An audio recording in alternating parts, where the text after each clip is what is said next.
C'est un élevage qui comprend un petit peu moins de 700 truies, 5000 places d'engraissement. Ça correspond à une production annuelle de 10 à 12 000 porcs.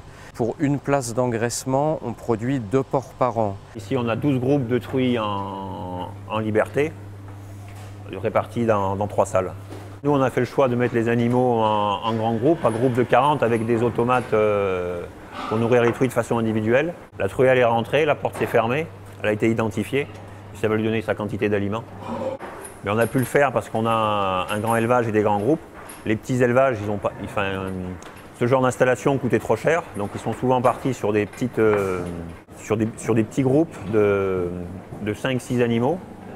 Et au final, les animaux sont moins bien que dans ce genre d'installation.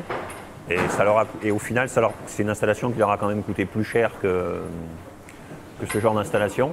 Parce que nous, on a à peu près aujourd'hui 1,50 € d'amortissement par porc charcutier. Mais dans les petits élevages, ça peut aller jusqu'à 3 € d'investissement. Donc là, on va aller lancer la distribution pour alimenter les truies qui sont dans les box. Là, on peut voir avec tous les numéros des truies, tous les numéros de truies, les quantités qu'elles ont consommées, enfin les quantités à leur distribuer, les quantités consommées et à quelle heure elles ont mangé et combien de temps ils ont mis. Donc ça permet d'avoir un suivi très précis. L'alimentation représente pratiquement 70 % du coût de revient. Donc si on ne maîtrise pas son coût alimentaire, on a peu de chances d'être compétitif. Ça, c'est un système relativement sophistiqué. L'installation des automates, ça a coûté 120 000 € avec la distribution de soupe et tout, quoi. Oui, ça commence à faire un peu d'argent. C'est un élevage qui fonctionne bien, qui a des bonnes performances techniques, mais les bâtiments sont malgré tout trop anciens.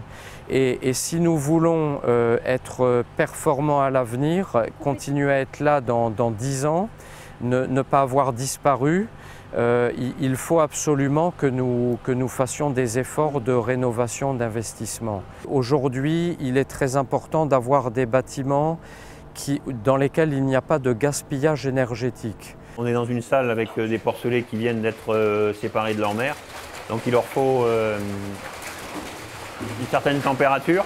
Et c'est à ce stade-là qu'il faut des bâtiments vraiment neufs, performants, tout en diminuant les coûts. Il faut réisoler tous les murs et le plafond. Il faut mettre des systèmes de chauffage aussi plus performants, plus économes. À cet emplacement, ici, on avait les 2 premiers bâtiments qui avaient été construits par l'ancien exploitant en 1981.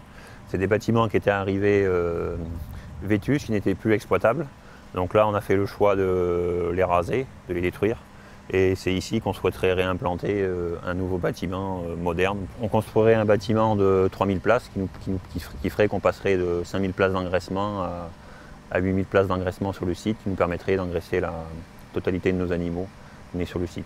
En nous agrandissant, nous sommes capables d'avoir une rentabilité économique suffisante pour plus investir au niveau environnement. Sans ça, ça coûte trop cher.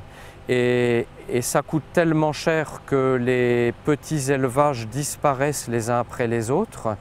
J'ai envie de dire au pouvoir public, on n'a pas besoin de subventions, mais il ne faut pas nous mettre de frein la lourdeur et la longueur de toutes les procédures administratives en France. Nous prévoyons de démarrer cette rénovation début 2016. Il se sera écoulé 2 ans et demi entre notre demande et le moment où nous espérons avoir cette autorisation.